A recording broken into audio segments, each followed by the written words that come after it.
mapagpalang umaga sa inyong lahat. Muli, nagbabalik ang inyong lingkod, Oscar Rota po.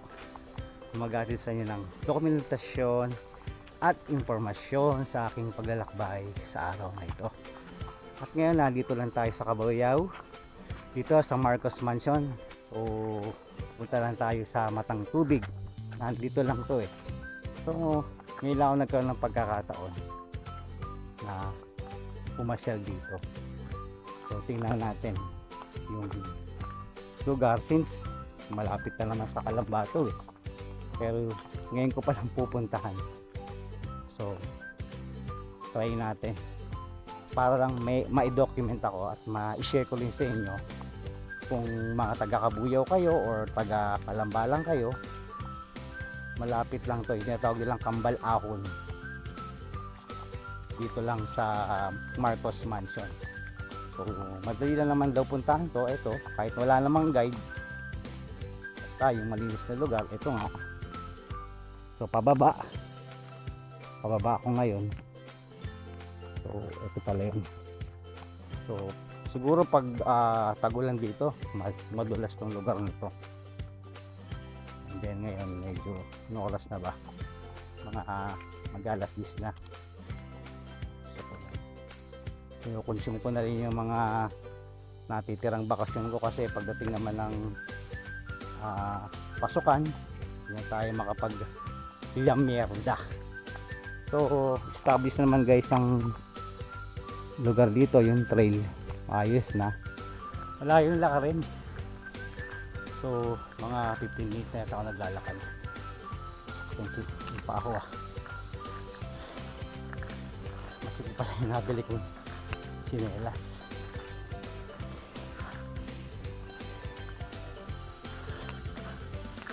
Ayos, ganda pala dito. Pero yun nga, mga ilang taon na lang ito, wala na to. Pwede nga bike kayo, rideable, single track. Pero mahirap na eh. Saka mahirap sa paakyat, masyadong matry ang bubuhatin sa bisikleta. Okay na rin na nagdala na lang tayo, nagbayad na lang tayo dun sa iniwan ng bisikleta. So ang bayad dito sa pagbayad sa bisikleta doon sa taas 15 pesos lang. Tapos mas mabuti na rin magdala ka ng padlock ka para hindi ka nag-iisip kung sakaling may kukuha, diba? So wala namang kukuha nun eh, maliban na lang kung talagang matindi ang pangangailangan dahil hindi nagbabantay dun eh, sila naman ang mananagot pag wala. Yes, so lang siguro simula dun sa kalsada hanggang dito siguro mga 30 minutes. Yun na natin. Ganda dito, ganda pa rin lugar na to, magubat pa, ganda pala dito guys. So Cabuyao, kaunti dito ng Cabuyao tsaka Canlubang.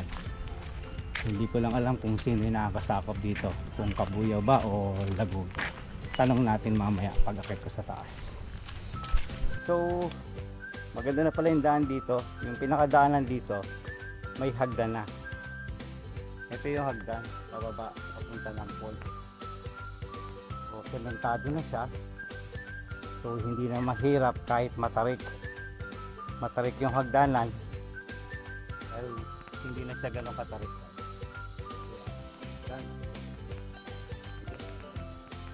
So naririnig ko na guys yung lagaslas ng tubig sa baba. Ayos, walang bayad ang pagpasyal dito sa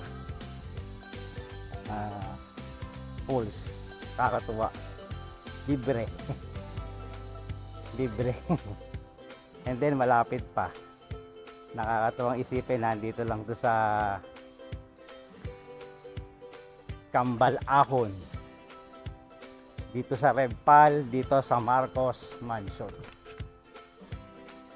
Ayos. So, ang ganda guys ng lugar. Eto na. Wow. Eto na yung ano guys. So, eto na yung baba. Tayo pupunta.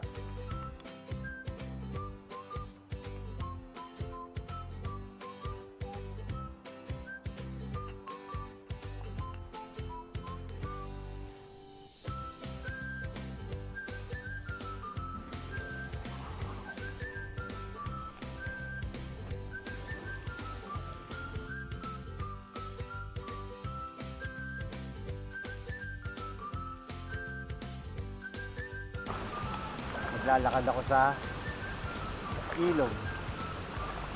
Ganda pala dito. Ang linaw ng tubig. Medyo maburak nga lang. Dito tayo sa gilid. Ayun. Linaw ng tubig guys. Ayos oh. Akalain mo. Meron pang ganito sa Calamba. So kahit may sarado to, at least kahit paano na. Na-dokyo ko na.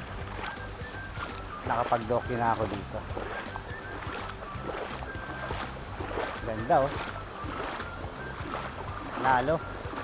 Yun yung falls. Okay. So ito yung tinatawag nilang matang tubig. Wow. Ganda.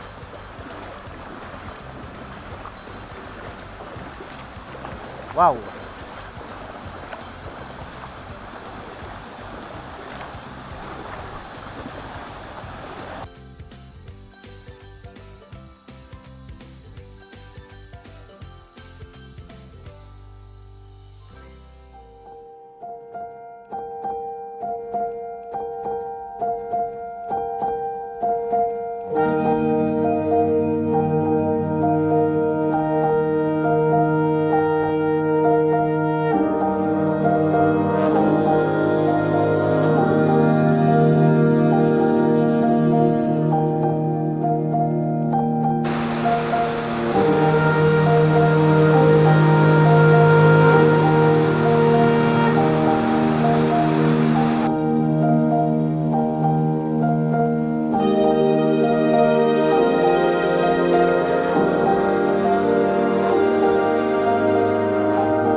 guys, so eto, pauwi na tayo.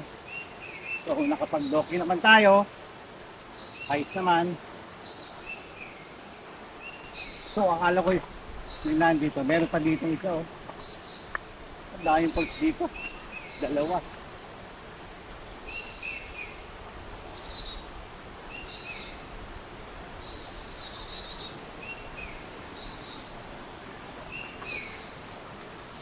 Matawag tayo ng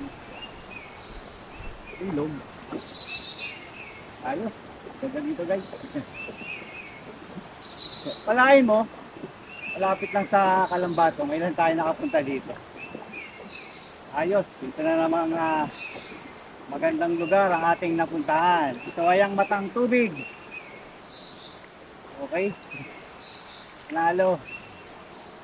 Panalo guys dito, lapit lang. So, lapit ka lang sa ilog.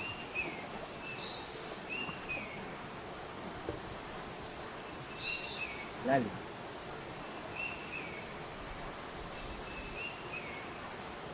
Ano na tubig.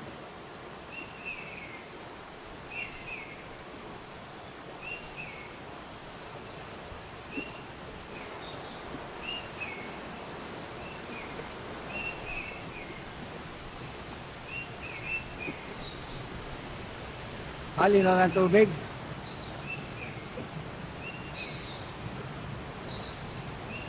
Yan ang tubig. Ganda.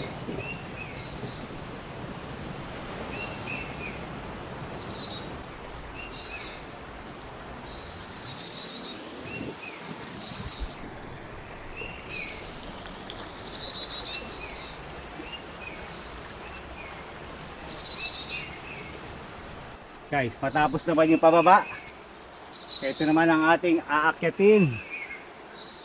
Okay, so maikli lang naman to. So panalo guys yung punta natin dito sa Matang Tubig. Yun no, solid. Pagod. At least maaga tayo ngayon. Uwi tayo ng Kalambanang mas maaga. Panalo guys. So wala namang bayad dito. Kung mag-iwan kayo ng bisikleta, 15 pesos. Doon sa tindahan sa Bukana. Tapos meron silang paradahan ng bisikleta doon. So mas safe na kaysa dali nyo dito. So panalo guys.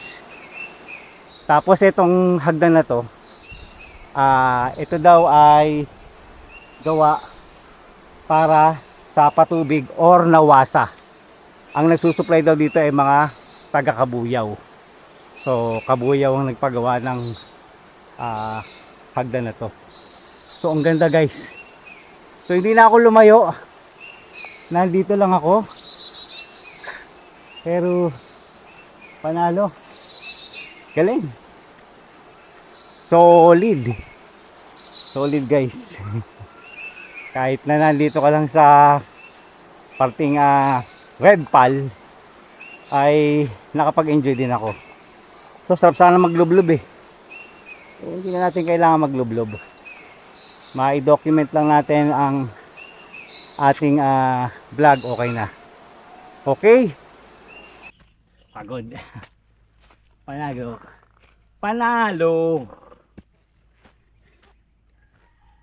At walang bayad. Libre. So, samantalayin nyo na guys. Hanggat ito'y hindi pa isinasarado sa publiko.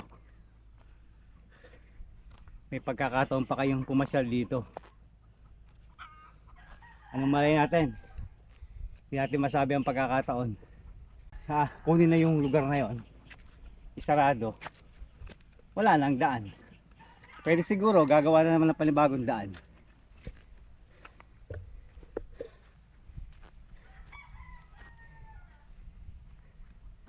So yung makikita natin dito sa kabila, bandang kanan, yun ang Can Gulf.